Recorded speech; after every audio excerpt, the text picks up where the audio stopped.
Yes, good morning students. Today we will be studying about determination of equilibrium level. By the name, this is another chapter, but it is in continuation with the last topic which we have studied, that is aggregate demand. Now here we will find the equilibrium levels. You can see is equal to AS, that is aggregate demand is equal to aggregate supply. With the formula we know that what is AD. AD is equal to C plus I and AS is equal to C plus S. So at equilibrium level arrives when aggregate demand for goods and services is exactly equal to the aggregate supply for the same required goods and services. So when AD is equal to AS, then we can take AD we know that it is C plus I, AS we know that it is C plus S. So C plus I is equal to C plus S, which in turns give us S equal to I. Here I is investment and S is saving. So at equilibrium level, many relations are there. First is aggregate demand is equal to aggregate supply. Second is C plus I is equal to C plus S. Now C plus S is what? Aggregate supply. So when AS equal to Y, so when AD will equal to Y, then also it is an equilibrium level, and S equal to I. This is another example of an equilibrium level. Now there are basically two approaches to find the equilibrium level. First is AD-AS approach and second is SI approach. SI approach means when saving is equal to investment, and AD-AS means when aggregate demand is equal to aggregate supply. So here what we can see, the equilibrium level we will get when AD is exactly equal to AS. This is the break-even point also. And Keynesian theory suggests that aggregate supply is usually at 45 degree because as the income or output increases in the same proportion, AS increases. So at the point E, AD is equal to AS. This is known as equilibrium level. Another thing we can see that effective demand. So what is effective demand? It is that level of aggregate demand which becomes effective because it is equal to AS. तो effective demand क्या होती है? जब जो हमारी demand है वो exactly supply के बराबर आती है.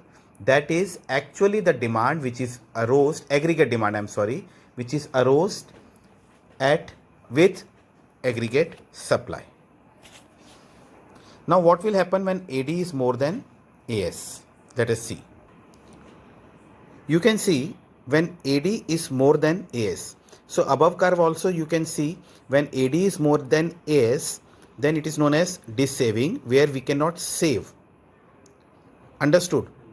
That is the planned spending, that is aggregate, is more than planned output, that is aggregate supply.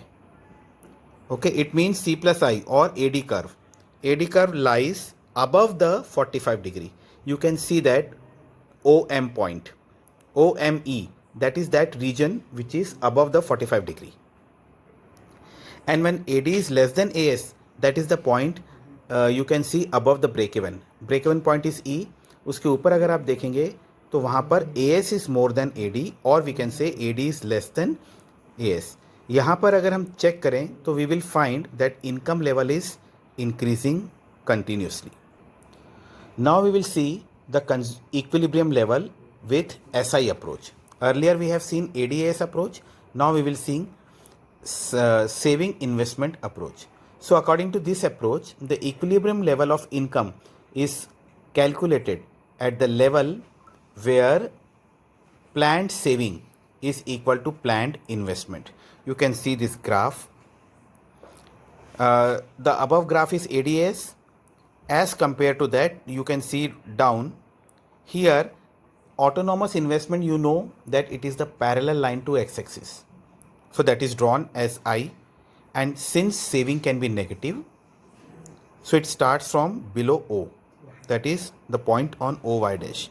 From here you can see that saving curve is going on, At the point E, S and I becomes equal, and if we compare both the graph, you can find that SI, the market equilibrium we can get when S is exactly equal to I.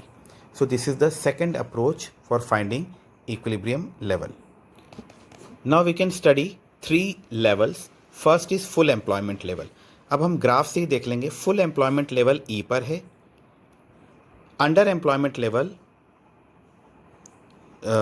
ओ जो reason है उस पे है, और over full employment है जो ई के बाद वाला डिफरेंस आ रहा है. This is known as over employment. Now we can study with the help of curve. You can see underemployment condition arises when aggregate demand is equal to aggregate supply when the resources are not fully employed. You can see F point, the dotted area. यहाँ resources are not fully employed, इसका मतलब है we have the resources to utilize but they are remaining.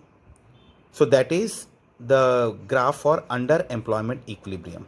And down you can see over full employment equilibrium. Here you can see AD curve, the hypothetical dotted line AD curve. It is above the AD curve where some more resources are required to get equilibrium level. Now we will see the concept of investment multiplier. Investment multiplier help us to know that with the given income and investment, with the given change in income and change in investment, how many times the money can be multiplied. So it is denoted by K and it has two formulae. We can make it 3 also. I will explain you how. So here K is equal to delta Y upon delta I, where delta Y is the change in income and delta I is the change in investment. K can also be read as 1 upon 1 minus MPC. It means the ratio of 1 upon MPS, क्योंकि 1 minus MPC is equal to MPS also. So K is equal to either delta Y upon delta I, or K equal to 1 upon 1 minus MPC, or K equal to 1 upon MPS. As per the need of the question, we can make use of the formula. And K means how many times the income or investment can be multiplied out of the given income. The minimum value of multiplier is 1. It cannot go less than 1, and the maximum value is infinity. So multiplier moves from 1 to infinity. So here some practical problems we will see. These are the very easy questions. You can see calculate multiplier MPC. Calculate multiplier if MPC is 0.75. So 1 upon 1 minus MPC, it's very simple. Or if MPS is given, then also you can solve. So these are the very basic and simple questions. We will move on to further the different types of questions.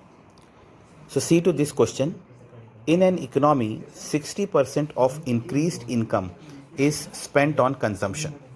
It means 0.6 will be MPC, because 60% of consumption means MPC is 0.6. If 4 crores are invested in the project, find out the increase in income and saving. So given MPC is 0.6, because 60% means 60 upon 100. Multiplier K we can find out because MPC is given. So 1 upon 1 minus MPC means 1 upon 0.4, which will be equal to 2.5. Now you have K, and change in investment it is given in the question, that is 4 crores. So as per the formula, K equal to delta Y upon delta I, putting the values here, so 2.5 equal to delta Y upon 4, that is 10 crores. So increase in income is 10 crores. Increase in saving we can find out through MPS, that is delta S upon delta Y. MPS is 0.4. Delta Y we have already got.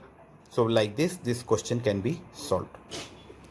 Now see this question, example number 8.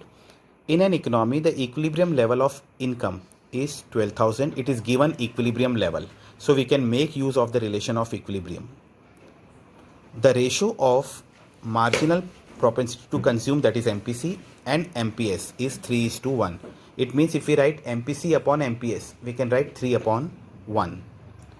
Calculate the additional investment, means delta I, and new equilibrium level of income of rupees 20,000 crores.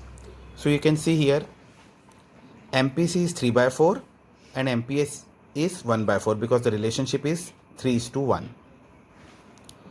So if it is 3/4, then MPC is 0.75 and MPS is 0.25. Directly we can go to the formula K equal to delta Y upon delta I. K is 4, we have calculated. Delta Y, it is given 8,000 because the given income level is 20,000 and the new income level is 20,000.